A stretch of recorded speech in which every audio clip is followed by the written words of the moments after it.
I've recently watched Spice8rock's excellent video Magic the Gathering has a power and toughness problem.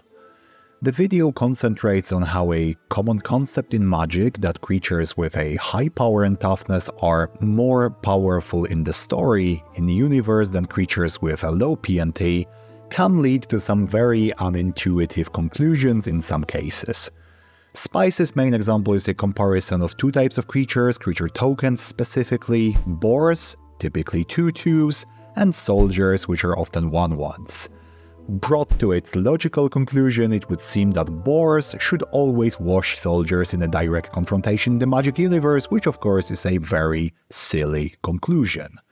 This and the popular Emrakul getting blocked and killed by 15 squirrels example highlight how the language of power and toughness is an imperfect tool to indicate fictional power levels in Magic the Gathering, at least in an absolute sense. But this got me thinking. We are all aware that however imperfect being a 2/2 or a 5/5 is an indication of a creature's power level. But those are so-called square powers and toughnesses, so 2/2s, 5/5s, etc. What about the 3/1s? What about the 1/4s? What about the 0/5s? What does having a non-standard power and toughness say about the creature's role and characteristics within the Magic universe?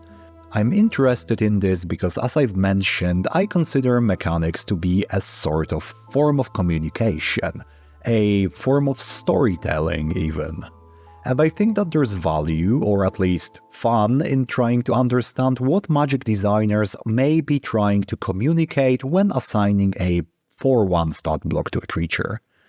In a very general sense, there are two thought processes that may lead a designer to that decision. The first is having an idea for a creature, like, wouldn't it be kick-ass to have a massive zombie crocodile in the set? And then trying to express the idea of a massive zombie crocodile through mechanical identity, including a stat block, and then deciding that perhaps a 5/1 stat block is going to express some important characteristic of the zombie crocodile. The other thought process would stem from being made aware that there needs, for metagame or balance purposes, there needs to be a green 1/4 in the set. It's going to look good in draft, for example. And then the designer, try to figure out what part of the set's fictional universe is going to fit the identity of a green 1/4. So you're going to look for a part of the game world, of the game's universe, that fits that mechanical definition. The first is akin to top-down design. You start with an idea and then try to find a mechanical identity to express that idea. And the other is akin to bottom-up design. You have a mechanical concept and you're trying to find a theme that sort of fits that mechanic. Both of these processes, however, are based on the idea that there is a right choice, or at least a spectrum of right and wrong choices in assigning mechanics or diegetic characteristics to creatures. You can give the massive zombie crocodile the wrong stand block, in other words. And I'd argue that the key factor in telling these two apart is how they answer the question, does that look like a 4/1? And to provide you with a more concrete answer, I think the answer to that question hinges on answering player expectations. I think we all have different, mostly unspoken ideas on what a 6/1 may look like. In this video, I'd like to turn some of these unspoken ideas into spoken ones, at least in part. So my first step would be to gather these player expectations, to vocalize them. So before looking at any datasets, any cards, I asked myself, what's a high P, low T creature likely to be? What would it look like? What would be its role in the Magic universe? And then I asked the same about high T, low power creatures. If you like to have fun, I would encourage you to pause the video now, try to think of your own answer to those two questions, and we'll see how it shakes out as we get on with the video. So here are my initial opinions. High power, low toughness creatures would be stuff that's temporary, that's likely to expire on its own. Not necessarily weak, but stuff like elementals or maybe some undead creatures that have a limited lifespan. Representing singular, often destructive purposes like fire or lightning themed stuff maybe, those often appear as very destructive elements in our culture. Stuff that's fast but difficult to control, which would include some vehicles but probably not all of them. While high toughness, low power creatures would be stuff that's sturdy but slow.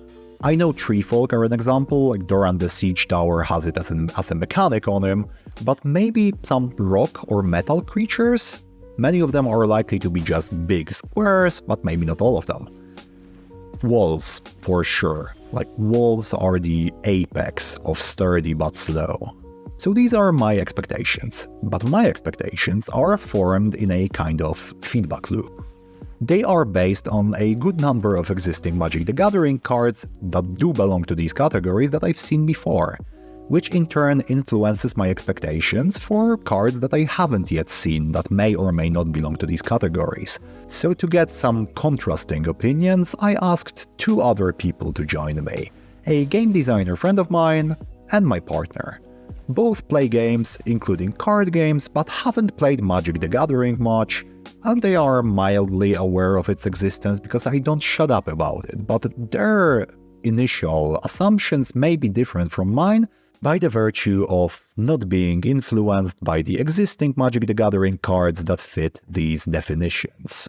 So I asked them, again, what type of creature, thematically, would you expect to appear on a card with high power and low toughness? What characteristics would they have? And then I asked them the opposite. Here are my game designer friends' answers. High power, low toughness, glass cannon shit, wizards. Agile characters like assassins. High toughness, low power, elephants, turtles, animals that are very large physically. Hippos, beasts of burden, beefy boys, but not combat oriented. For humans, defenders, shield maidens, generally characters in the tank archetype. And here are my partner's assumptions. High power, low toughness. Normal guys with powerful weapons, creatures that use poison. High toughness, low power. Swarms of vermin, like rats. Hard to get rid of, but not dangerous unless they coordinate. Animals with shells, like turtles. Generally big animals that just want to chill. Herbivores maybe. Not hippos though. Hippos will kill you. Both of them acknowledged an expectation of there being a thematic link between the creature being strong on the offense, weak on the defense in terms of game mechanics, so high power, low toughness, and the creature being something that can dish out hurt, but maybe not when met with resistance within the game world, and the opposite for the other group, of course. So having a spread of initial expectations in mind, hopefully yours as well, if you answered the question while pausing the video, I wanted to check how these map onto the actual corpus of weird power and toughness cards that do appear in the game. But I wanted to analyze the creatures where that difference in stats was really pronounced. My initial theory was that the number of designs, both mechanical and thematic, that could fit, for example, a 1-2 or a 2-1 would be so large that the only hypothesis I could confirm would be that any creature can be a 2-1. So I downloaded a list of cards where one of the stats is 3 or more units higher than the other. 4-1s, 0-3s, 1-5s, those are all fair game. This rounded out to a nice 658 cards for me to analyze. Oh, and also no X cards. I didn't include any X cards because we don't know what the X is going to be without having the context of a particular match. So, yep, no X cards. The first card characteristic that I wanted to analyze was creature types.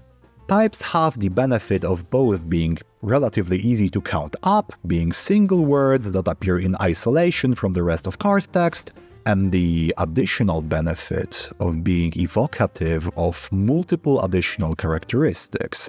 For example, if I tell you that I'm comparing Merfolk versus Griffins, that's also making a partial comparison of swimming versus flying creatures, or aquatic versus mountain-dwelling creatures, or humanoid creatures and beast-like creatures, both in size and shape. So yeah, comparing card types generally struck me as a good idea, and here are the most popular card types in each category.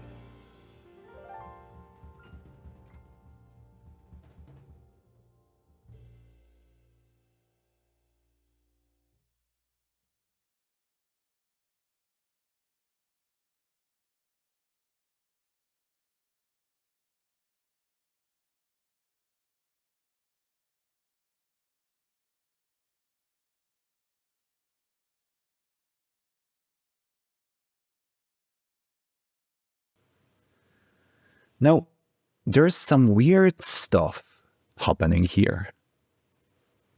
Humans are one of the top types in both categories. Our two categories relationships with creature type are not necessarily mutually exclusive, at least they don't have to be, but this I feel is evidence that something funky is happening under the hood. I think that's because some types will be more centered around that prototypical example that you have in mind when I say, for example, spider. Most spiders in MTG are at least vaguely spider-like, though they can vary wildly in terms of some characteristics like size. For other types like Phyrexian or Zombie, those can be anything.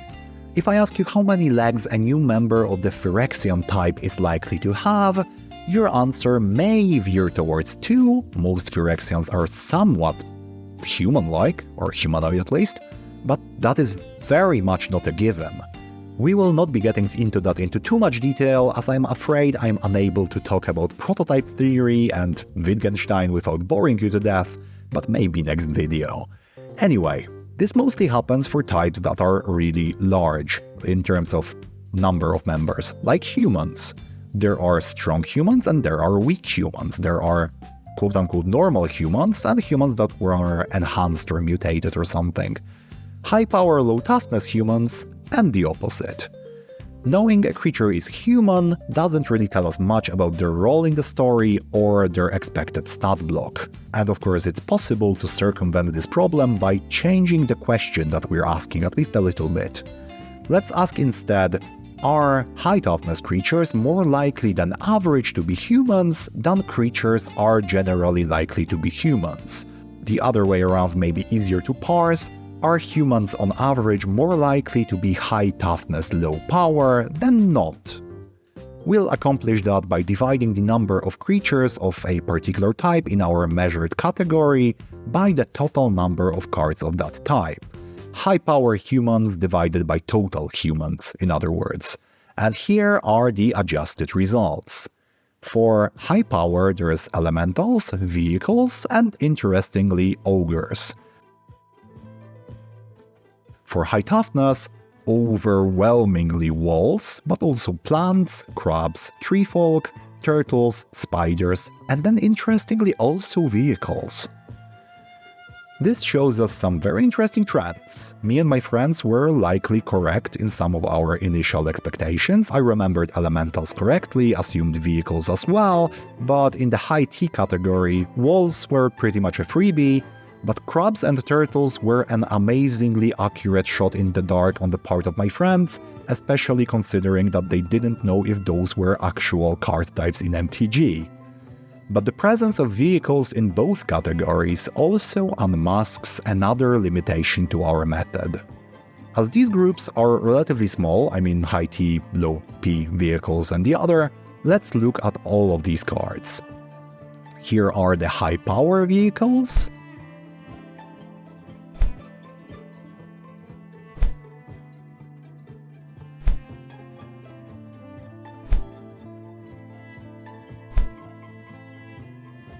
And here are the high toughness vehicles.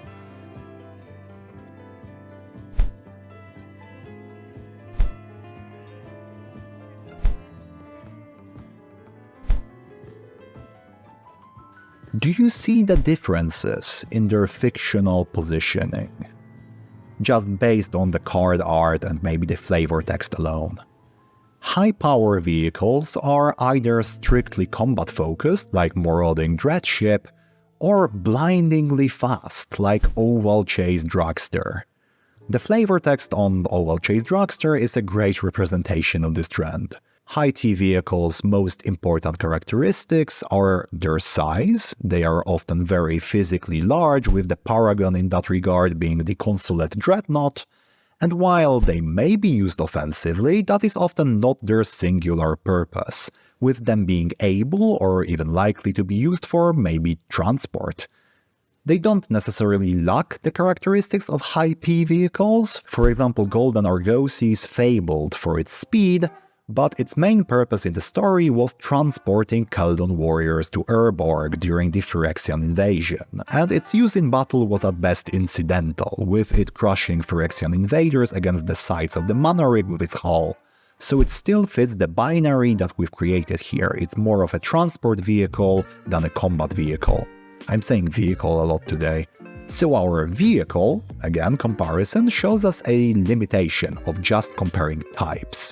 The vehicle type includes subgroups of fast offensive combat vehicles and large transport-focused vehicles, and it might work in a similar fashion in other types. In a similar fashion, what if the human type included a subgroup that would be overwhelmingly likely to fit our expectation of a high toughness creature, like say humans with large shields? Humans is a very large group, so it might include a large subgroup that's very internally cohesive, all possessing large shields, for example. To figure that out manually, we'd have to go over at least the 700 cards in my database, their art, names, and flavor texts to catch these exceptions to our type analysis. It would be a monumental task, and ultimately the categorization of them would be based on the opinions of one guy, me. But thankfully, we live in the day and age of ChatGPT, so I compiled the names and flavor text of each group into separate datasets, engineered 2 prompts, and asked ChatGPT to look for commonalities. And after a bit of cajoling, here's what it came up with. High power creatures. There's a small focus on strength, but it's very easy to conflate strength with general combat effectiveness though, and as we know from experience, many strong characters are just as likely to be large squares like 8/8s and so. So let's look a bit further. These next points are more interesting, I think. There's a focus in naming and flavor text descriptions on a destructive, aggressive, ferocious type of character in these cards. That characterization, even taken apart from the type analysis that we've done before, confirms another one of our initial expectations. High power, low toughness creatures are likely to be destructive, they are likely to be aggressive. There is a nice balance in that the creatures that you are likely to use for attacking in-game are also likely to be attacking something within the story. What chat enumerates as fear and intimidation, I feel, is another extension of these characteristics. Characters that are aggressive and ferocious often make use of fear and intimidation as a sort of alternative tactic to just direct damage. There is also a small focus on fire and lightning, which again makes sense. It's mostly represented in the elemental type subgroup, but like fire and lightning are often viewed through the lens of being especially destructive elements within many of the stories that we interact with on a daily basis, so I think that makes perfect sense. Now for high toughness creatures, here's what chat came up with. These cards all possess a strong defensive component. Many of them are presented as effective in defending against some attack, protecting third parties against outside aggression. They exhibit characteristics like resilience, bravery, leadership, sense of duty, as contrasted by the high power group's ferocity and aggression. Their combat effectiveness, or lack thereof I guess, stems from a desire to protect, not to attack.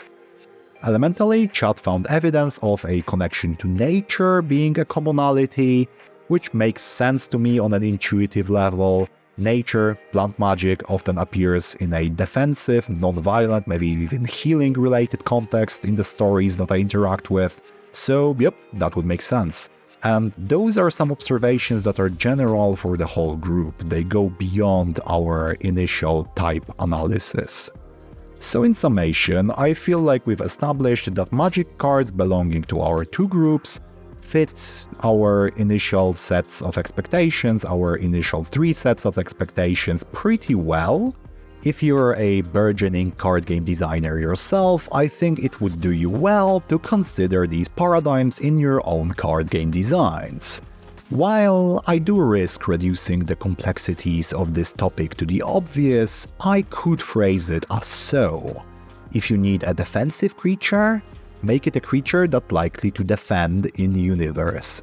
If you need a stat block for an offensive creature, give it an offensive one. And of course, the creature's offensive or defensive nature will be judged by the players according to all of these unspoken expectations that we've made a bit more spoken over the course of this video. So it will be based on their type membership. Some types are more likely to be viewed as prone to offense, some as defense. Based on the naming convention, something that's called the fearsome attacker is more likely to be an aggressive card, while stalwart defender might be more likely to be defensive. Their art, their flavor text, and maybe even other mechanics that appear on the card, like haste versus vigilance in Magic the Gathering, which we don't really have the time for in this video. Anyway, thanks for joining me today. Before you go, there are 2 elements on screen right now that are somewhat important to me. One is the subscribe panel, you know what it does. If you're new to the channel, hey, welcome. The other is a link to another one of my videos, maybe one about card games. YouTube loves when people click those, so if you're in the mood for listening to me a bit more, I'd appreciate if you checked it out. Thanks a lot for watching, and I hope to see you in the next one.